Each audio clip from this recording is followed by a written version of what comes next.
The Sunday tradition of MAGA Republicans and Trump stooges defending the most indefensible comments of Donald Trump kicked off this morning with Mike Johnson appearing on Jake Tapper's show. And boy, did he struggle through this entire interview, because not only did Donald Trump spend the entire week talking about the enemy from within, but he closed it off last night talking about Arnold Palmer's junk. And so it was a fairly combative interview, one that Mike Johnson absolutely flailed through the entirety of as Jake Tapper continued to call him out and press him. He did not like it, so much so that you could really just see him just melt down, just implode, and he just couldn't take it. And we are going to get into all of that. But before we do, if I could quickly ask you to leave a like on this video, and if you haven't already, to hit that subscribe button and join the community that we are building on this channel.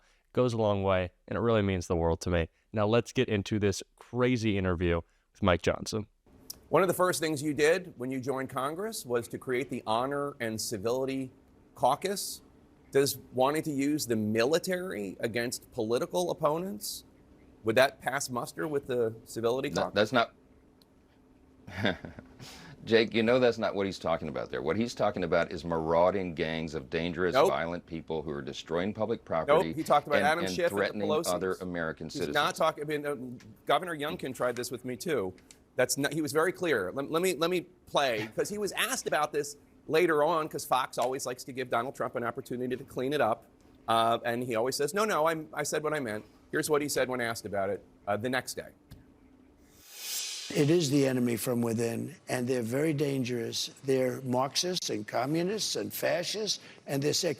I use a guy like Adam Schiff because they made up the Russia hoax. It took 2 years to solve the problem. Absolutely nothing was done wrong, et cetera, et cetera.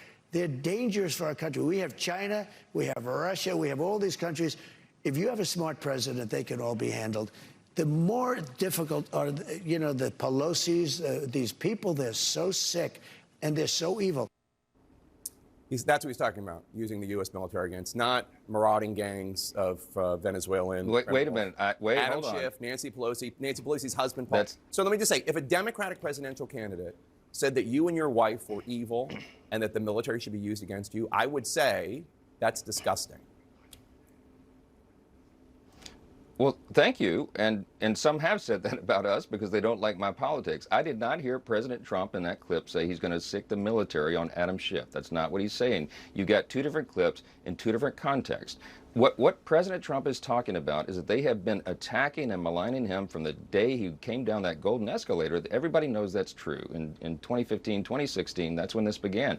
He's been the most attacked, maligned political figure in U.S. history. They tried to kill him twice in the last few months. Who's I mean, they? This is real, and he feels that acutely. And Jake, you would too, if you were under attack like he is all the time, every day.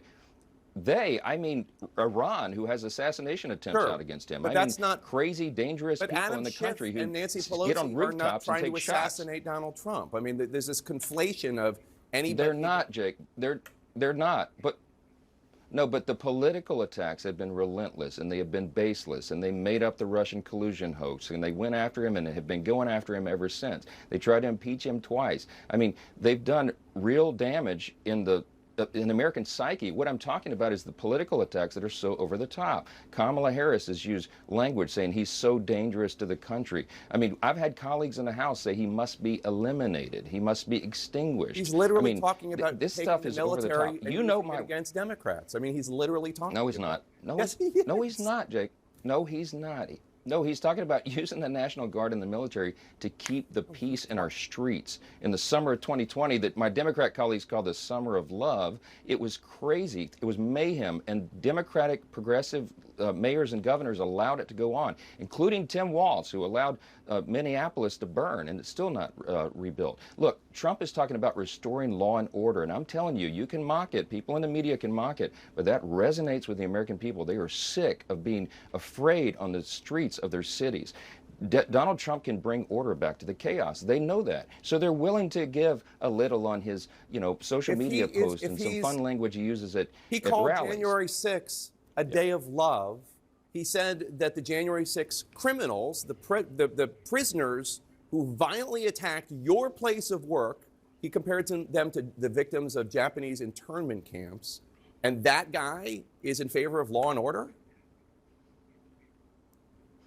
Yes, President Trump had and kept law and order. When he says at the campaign rallies that Except on we January didn't have 6th. hot wars around the globe during his administration. No, look, he's right. Russia did not invade Ukraine under his watch. Israel was not attacked viciously by Iran and its proxies because they were afraid to do so under that commander-in-chief, under President Trump. They're not afraid right now. Our allies are nervous. Our enemies are empowered because they see an opportunity. The only person that they fear less, our enemies abroad, the only person they fear less than Joe Biden is Kamala Harris. At the end of the day, when you go into the ballot box, I would just encourage everybody, ask yourself quietly, are you comfortable with Kamala Harris being the commander-in-chief of the U.S. Armed Forces at the most dangerous moment since World War II? She could not handle that. Our enemies would have an opportunity there, and people think about those things, and that's why they're going to vote for Donald Trump. It's like that's why you he's were going to win and be reelected president. answering questions from a completely different interviewer. He knows that Donald Trump's actions are indefensible, and so Republicans just have to run away. But it's crazy to me that Mike Johnson wants to go on TV when he knows he's going to be asked these questions only to be humiliated. Does he enjoy this? Does he enjoy making himself look stupid on behalf of Donald Trump? Or is that just the fealty that you have to pledge in this cult? Because you're not really doing a great job there, Mike, and you're kind of only making this situation worse for Donald Trump, if that was even possible, because we know what he means when he says enemies from within, and you do too. So stop trying to defend it. And we also know what he means when he talks favorably about Arnold Palmer's stuff. He means that he's out of his mind. He means that he is a crazed individual who cannot think about the campaign or cannot think about us. He's thinking about the junk. And that's what Jake Tapper was asking Mike Johnson about. Not the Johnson of it all, but Donald Trump's crazed nature. Let's take a look. Let's turn to the 2024 race. You heard President Trump's remarks. Let me read you the lead of the Associated Press story about Trump's rally in Pennsylvania. Quote, Donald Trump's campaign suggested he would begin previewing his closing argument Saturday night with Election Day barely 2 weeks away. But the former president kicked off his rally with a detailed story about Arnold Palmer, at one point even praising the late legendary golfer's genitalia, unquote. Mr. Speaker, you're crossing all over the country. You're working hard to get Republicans over the line in this election. You're talking about substantive issues. Is this really the closing message you want voters to hear from Donald Trump, stories about Arnold Palmer's penis? Well, listen, I think that the headline that I read about the rally in Pennsylvania yesterday was the big question, and it's the one that Kamala Harris has not been able or willing to answer, and that is, are you better off now than you were under the Trump administration 4 years ago? And no one can answer that question with a yes. I mean, no one. And that's why Kamala Harris herself avoids the question. Look, I've been traveling the country nonstop, Jake. I've been in over 230 cities in 40 states right now. And I'm spending these final closing weeks in the swing states, in blue states, in toss-up districts for the House. I'm absolutely convinced. There's an energy out there right now. I'm convinced that we are going to win the White House, the Senate, and the House. And we're going to have a very aggressive agenda to get the economy going again, to help everyone. Look, everywhere I go, Jake, everybody has the same concerns. They're fed up and they're fired up about the cost of living that's unaffordable now, and the rising crime rates everywhere, and the weakness on the world stage, and the wide open border. And they know that Kamala Harris is responsible for those things.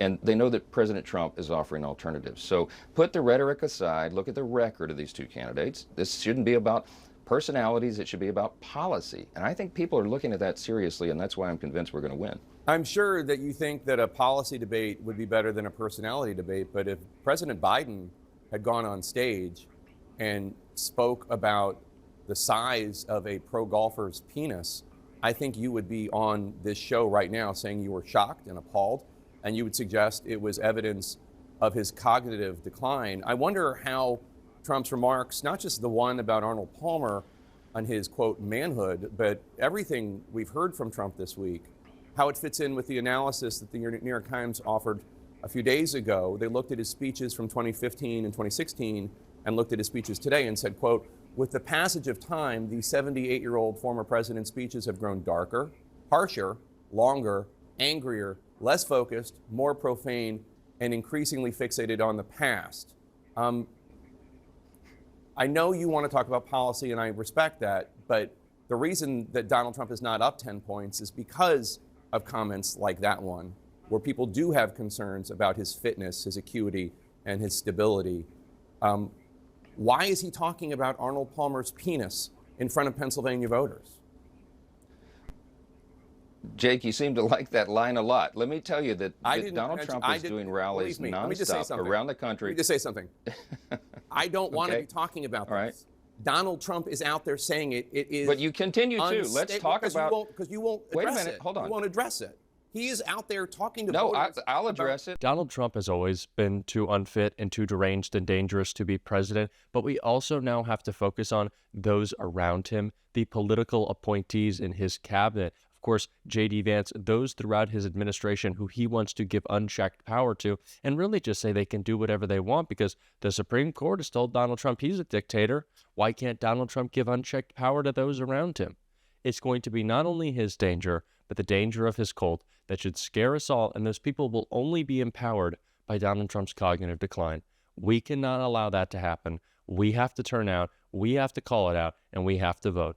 And we're going to be talking about that every single day on this show. And if you want to support that, as always, you can hit that subscribe button. You can leave a like on this video. And if you stuck around to the end, you can drop a blue heart in the comments. And until next time, I will see you soon.